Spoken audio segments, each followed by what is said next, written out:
hari ini resmi Bapak Prabowo Subianto resmi dilantik menjadi Presiden RI periode 2024-2029. Setelah Bang menyaksikan pidato resminya tadi, itu seperti apa Bang? Tanggapan apa? Secara pribadi, saya melihat Jenderal Prabowo Subianto memang orangnya orang pintar, orang cerdas. Dari mana saya melihat dia orang cerdas? Dia bisa hafal semua nama-nama tamu negara satu persatu, lengkap dengan aksennya.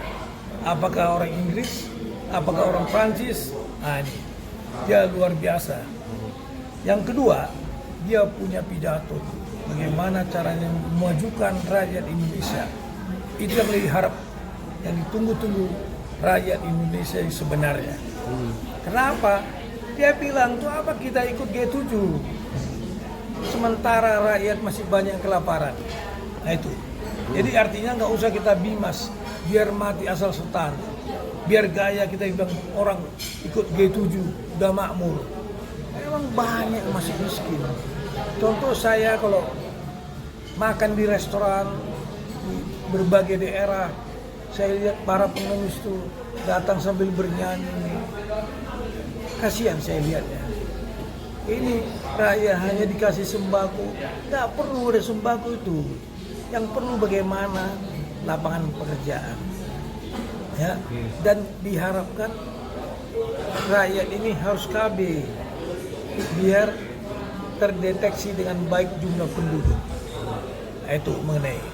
Jadi harapan saya kepada Presiden terbaru sekarang Prabowo Subianto, sesuai dengan dia punya pidato yang berapi-api yang mengatakan memberantas korupsi. Nah ini masalah korupsi ini dari zaman dulu nih, semboyan ini. Hanya saya mau kasih tip sama Pak Presiden Prabowo Subianto. Saya sebagai doktor ahli hukum pidana ya, berikanlah ya kesejahteraan yang benar terhadap seluruh jaksa-jaksa di Indonesia dan hakim-hakim di Indonesia. Gaji yang bagus, nggak usah berikan tunjangan yang besar. Tunjangan yang besar ini membuat orang jadi jahat. Berupaya orang mencari jabatan agar dapat tunjangan yang besar. Jadi kalau tunjangannya nggak begitu besar, tapi gajinya bagus, dia harus kerja profesional.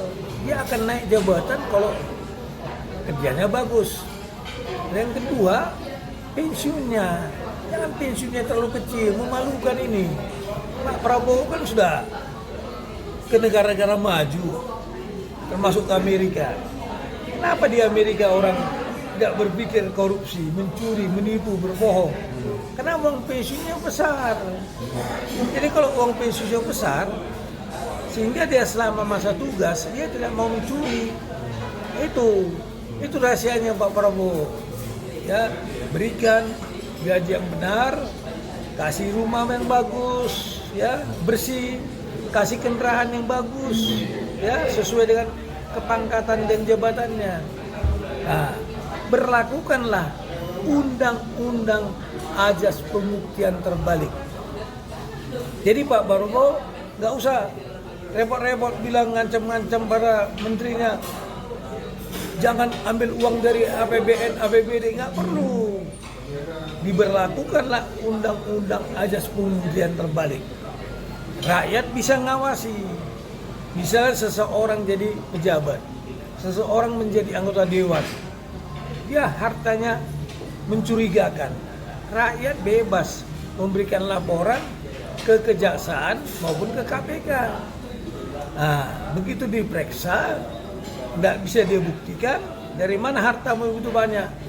Dia bilang dari warisan. Kalau warisannya nggak bisa dibuktikan, ya langsung BAP berjalan. Dan itulah yang membawa di jaksa maupun KPK sidang di pengadilan. Begitu diputuskan oleh majelis hakim dia bersalah, baru disita asetnya itu. Jadi nggak boleh hanya pijitan aset, itu salah. Undang-undang azas pembuktian terbalik bersamaan dengan azas penyitaan aset. Itu yang terutama dilakukan oleh seluruh anggota DPR. Kalau kita lihat anggota DPR ini kan orang-orang kaya semua, nejes berkaya. Berarti orang udah mampu semua. Kalau udah mampu berarti selama dia menjadi anggota DPR tidak mungkin dia ingin mencuri. Kasihan, cantik-cantik, ganteng-ganteng tapi pencuri. Ya, sama itu kayak pencuri di Blok M sana itu. Kalau begitu syaratnya. Juga ini menteri-menteri, semua orang-orang kaya, keren, gagah-gagah. Apa dia mencuri lagi? Ini kalau pencuri itu lah kayak pencuri pasar Senen itu, ya. Nah, itulah permintaan saya kepada Presiden Prabowo untuk menegakkan hukum, lahirkanlah join dengan DPR karena wewenang melahirkan undang-undang itulah kewenangan DPR yang diatur dalam pasal 20 Undang-Undang Dasar, ya, bahwa DPR berhak menciptakan. Namun Presiden juga punya andil memberikan rancangan undang-undang yang nantinya sama-sama digodok, lahirlah undang-undang ajas pemimpinan terbalik dan ajas undang-undang perampasan aset. Kalau dua ini yang bisa berlaku, Prabowo tinggal enak aja mimpin negara ini, nggak usah repot-repot. Nanti jaksa bekerja sendiri. Dari mana jaksa tahu? Itu laporan masyarakat, pengaduan masyarakat. Nah, dia itu jaksa, KPK juga nggak usah repot-repot, nggak perlu habis-habis anggaran. Sadap capek kali dia sadap itu, ya kan? Jadi anggaran negara nggak banyak, tapi berikanlah kesejahteraan, gaji yang benar, uang pensiun yang benar, kendaraan, rumah yang bagus, ya tidak perlu mewah tapi bagus. Itulah dia Pak Prabowo. Oke? Ya, tapi kan Pak Prabowo kan tidak angkat saya sebagai penasehat, ya boleh buatlah. Kalau saya penasehat Anda di bidang hukum, saya terangkan itu Pak Prabowo, ya. Nah, satu pertanyaan terakhir, Bang. Perubahan hukum apa? Abang kan sebagai pakar hukum, praktis hukum, perubahan hukum apa yang Abang harapkan di era Prabowo ini yang tidak ada di era sebelumnya Pak Jokowi, Bang? Nah ini saya kasih clue-nya. Dua undang-undang ini harus dibujuknya DPR bersama-sama supaya lahir undang-undang ini. Karena ini maut. Kalau berlaku undang-undang ajas pemutihan terbalik, nggak ada yang bisa lolos dari sini. Ya tapi kalau memang benar dia warisan dari orang tuanya, ya nggak bisa diproses pidana dong. Tapi tiba-tiba dia bilang, wah saya beli Rolls Royce ini dari orang tua saya katanya. Padahal yang jebolnya apa? Tambang. Nah itu udah nggak benar itu. Dan siapa backingnya kan gampang ditangkap itu. Mau siapa kayak bro, bintang apa kayak tak ada itu. Ya Pak Prabowo kan Anda kan Kopassus, baret merah. Hah? Nah, saya juga topi merah, Donald Trump, tapi bukan baret merah. Anda hebat lah. Ya Pak Prabowo ya, saya idola sama Anda. Oke, thank you.